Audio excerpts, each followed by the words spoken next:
Assalamualaikum warahmatullahi wabarakatuh. Perkenalkan, nama saya Putri Rahmadita. Saya berasal dari Kota Bengkulu, yang dimana saya sedang melanjutkan pendidikan saya di Universitas Terbuka Kota Bengkulu. Di sini saya akan membuat video tentang penanganan anak yang berkebutuhan khusus. Dan saya akan mengangkat topik atau tema tentang anak yang mengalami kekerasan dari orang tua atau orang terdekatnya. Di media massa atau di sekeliling kita, kekerasan pada anak kerap kali terjadi. Pelakunya beragam, mulai dari orang tuanya sendiri, kerabat, hingga pihak-pihak lainnya yang tidak bertanggung jawab. Sebagian anak yang menjadi korban kekerasan bahkan sampai kehilangan nyawanya. Tahukah kamu bahwa kekerasan pada anak tidak hanya sebatas kekerasan fisik saja? Namun, ada beragam bentuk kekerasan pada anak yang mungkin tidak pernah kita sadari. Sebelum berbicara mengenai bentuk kekerasan kepada anak, ada baiknya jika kita ketahui dulu apa definisi dari kekerasan pada anak. Kekerasan pada anak adalah setiap perbuatan yang dilakukan pada anak hingga menyebabkan anak sengsara atau menderita secara fisik, psikis, seksual, atau terlantar. Kekerasan pada anak tidak hanya terjadi di keluarga yang miskin atau lingkungan yang buruk. Fenomena ini dapat terjadi pada semua kelompok ras, ekonomi, dan budaya. Bahkan pada keluarga yang terlihat harmonis pun bisa saja terjadi kekerasan. Berdasarkan data dari Departemen Kesehatan, sebagian besar pelaku kekerasan pada anak merupakan anggota keluarga atau orang lain yang dekat dengan keluarganya. Oleh sebab itu, kita harus lebih berhati-hati dalam melindungi anak, meski tidak menutup kemungkinan bahwa orang asing juga bisa melakukannya. Dengan kata lain, tidak ada niatan awal untuk menyakiti anak atau memang tidak memiliki masalah kejiwaan sehingga pelaku bertindak di luar kesadarannya. Kekerasan pada anak menjadi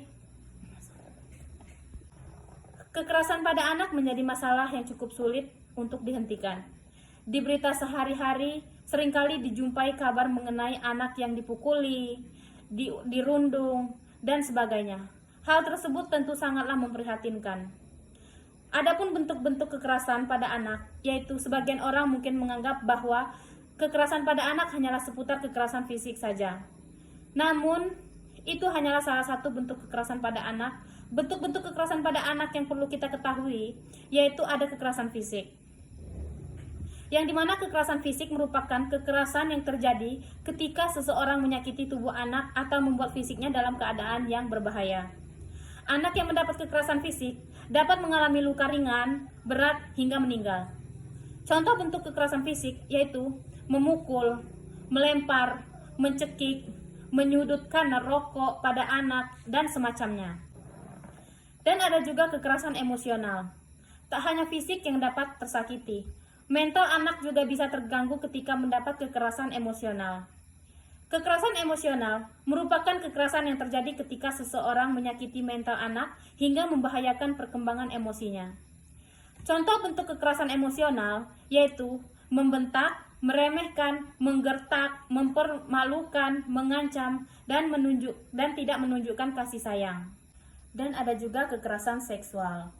Kekerasan seksual merupakan segala jenis aktivitas seksual dengan anak. Tidak hanya kontak fisik, kekerasan seksual juga bisa melalui verbal ataupun materi lain yang dapat melecehkan anak.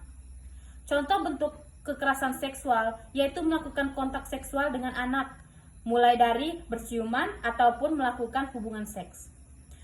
Dan memaksa anak mengambil foto atau video porno, melakukan call seks, menunjukkan alat vital pada anak, mempertontonkan film porno, dan lainnya.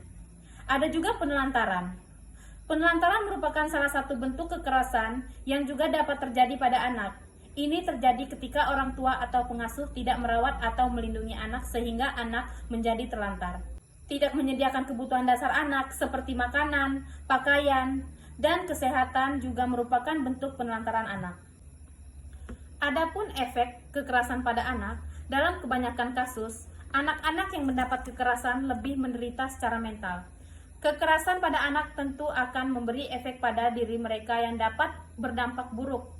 Beberapa efek kekerasan pada anak diantaranya yaitu kurang memiliki kepercayaan dan sulit menjalin hubungan. Anak yang pernah menjadi korban kekerasan akan lebih sulit percaya pada orang lain, termasuk pada orang tuanya sendiri. Hal ini juga dapat menyebabkan anak kesulitan dalam menjalin hubungan atau bahkan menciptakan hubungan yang tidak sehat di masa depan. Karena masalah kekerasan terhadap anak tidak dapat dituntaskan tanpa peran serta seluruh elemen masyarakat, termasuk kita, generasi milenial yang cerdas dan punya kepedulian sosial yang tinggi. Sehingga jangan ragu dan tetap berani melindungi anak dari segala bentuk kekerasan, sekalipun kita sangat amat takut untuk melakukannya. Terima kasih. Wassalamualaikum warahmatullahi wabarakatuh.